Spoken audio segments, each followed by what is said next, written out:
Assalamualaikum warahmatullahi wabarakatuh. Kami akan menjelaskan peradaban Islam pada masa modern. Sebelum itu, perkenalkan, saya Regita Agit Putri Cahyani, presensi 25. Saya Aurora Azela, nomor presensi 6. Berikut penjelasan dari kami. Selamat menyimak. Islam pada masa modern ini ditandai dengan adanya kesadaran umat Islam dari ketertinggalan karena adanya penjajahan dari Eropa.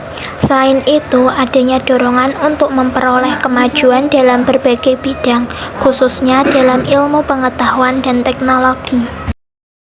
Pembaharu Islam pada masa modern tidak terlepas dari peran tokoh-tokoh yang akan kami bahas. Antara lain ada Jamaluddin Al-Afghani, Muhammad Abduh, Rashid Ridho, dan Muhammad Iqbal. Di sini saya akan menjelaskan mengenai tokoh yang bernama Jamaluddin Al-Afghani.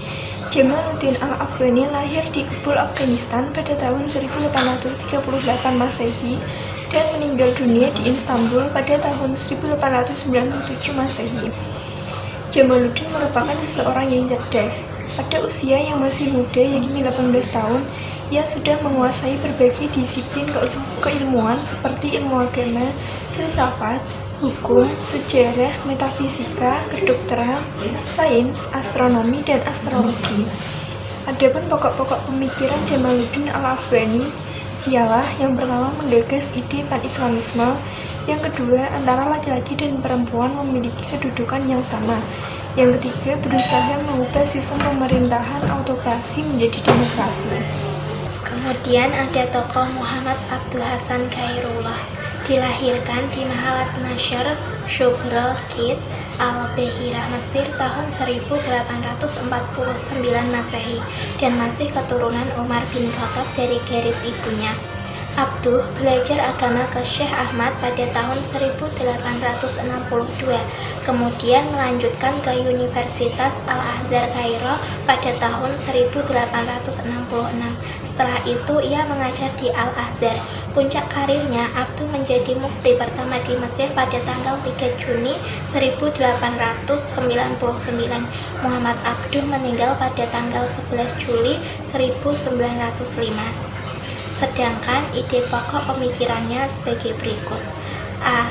Dalam bidang pendidikan, yaitu menawarkan agar dilakukan lintas disiplin ilmu. Tujuannya untuk menghilangkan dikotomi antara ulama dan ilmuwan modern, mengembangkan kelembagaan pendidikan. Kemudian, Abduh melakukan pengembangan kurikulum sekolah dasar, menengah, kejuruan, dan universitas di Al-Azhar. Selain itu, ia melakukan pembaruan dalam pendidikan Islam, yaitu memasukkan mata pelajaran matematika, geometri, algebra, geografi, sejarah, dan seni kot ke dalam pendidikan non-formal. B. Pintu ijtihad masih terbuka lebar bagi umat Islam. Ijtihad merupakan dasar penting dalam menafsirkan kembali ajaran Islam. C. Islam adalah ajaran rasional yang sejalan dengan akal. Kemudian D. Kekuasaan negara harus dibatasi oleh konstitusi yang dibuat oleh negara yang bersangkutan. Kemudian adapun kitab yang ditulis Muhammad Abduh, yang pertama Tafsir Al-Manar, 2. Risalah Tauhid, 3. Syarah Nahjil Balaghah, 4. Islahu Al-Mahadim Al-Syariah, dan yang kelima Al-Islam Al-Rad Al-Muntakidi. Sifat yang dapat diteladani dari Muhammad Abduh yaitu menjadi sosok yang pintar, sopan, dan pantang menyerah. Tokohnya bernama Rashid Ridho. Nama lengkapnya ialah Muhammad Rashid bin Ali Ridho bin Syamsuddin bin Bahauddin Al-Kolmuni Al-Husaini. Nama populernya adalah Rashid Ridho. Ia dilahirkan di Kalamun yang tidak jauh dari kota Tripoli, Lebanon, pada tanggal 23 September 1865 Masehi. Ridho termasuk anak yang rajin. Pada saat itu, anak-anak seusianya asik bermain. Ia justru menghabiskan waktunya untuk membaca buku. Dan ia menyelesaikan pendidikan di Kalamun dan melanjutkan belajarnya di Madrasah Al-Wataniyah Al-Islamiyah di Tripoli. Latar belakang pemikiran Ridho ialah tuntutan zaman yang menuntut adanya perubahan. Dalam pemikirannya ini, Ridho terpengaruh dengan pemikiran dari Jamaluddin Al-Afghani dan Muhammad Abduh. Pada tahun 1897, Ridho bertemu dengan Muhammad Abduh. Atas persetujuan Abduh, Ridho menerbitkan majalah Al-Manar. Adapun pokok-pokok pemikiran Rashid Ridho ialah sebagai berikut. Yang pertama, kemunduran umat Islam dikarenakan umat Islam yang berpaling dari ajaran Islam.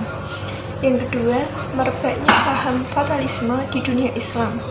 Yang ketiga, hukum fikih yang berkenaan dengan kemasyarakatan dan tidak boleh dianggap absolut. Adapun kitab-kitab yang sudah ditulis Rashid Ridho. Yang pertama, Idholi Jins Al-Latif, panggilan terhadap kaum wanita. Yang kedua, Al-Wahyu Muhammad, yang artinya wahyu Nabi Muhammad. Yang ketiga, hukum Al-Mar'ah Al-Salihah, yang artinya hak wanita muslim. Kemudian ada tokoh Muhammad Iqbal. Muhammad Iqbal lahir di kota Sialkot di Punjab pada tanggal 9 November 1877 Masehi. Pendidikan yang didapatkan dari orang tuanya yang juga tokoh Sufi India. Setelah itu belajar di Maktab Surau. Pendidikan formalnya ditempuh di Scottish Mission School di Sialkot. Kemudian dilanjutkan di Government College di Lahore. Ia mendapat gelar Bachelor of Art pada tahun 1897 Masehi. 2 tahun kemudian mendapat gelar Master of Art dengan memperoleh medali emas. Setelah itu, Iqbal belajar di Universitas Cambridge, London, dan Philosophy of Doctor dari Universitas Munich, Jerman. Puncak karirnya menjadi Presiden Liga Muslim pada tahun 1930. Pokok-pokok pikirannya antara lain: A. Bercita-cita membangun sebuah peradaban baru yang anggun. B. Al-Quran merupakan kitab yang lebih menanamkan amal daripada cita-cita. C. Pintu ijtihad masih terbuka.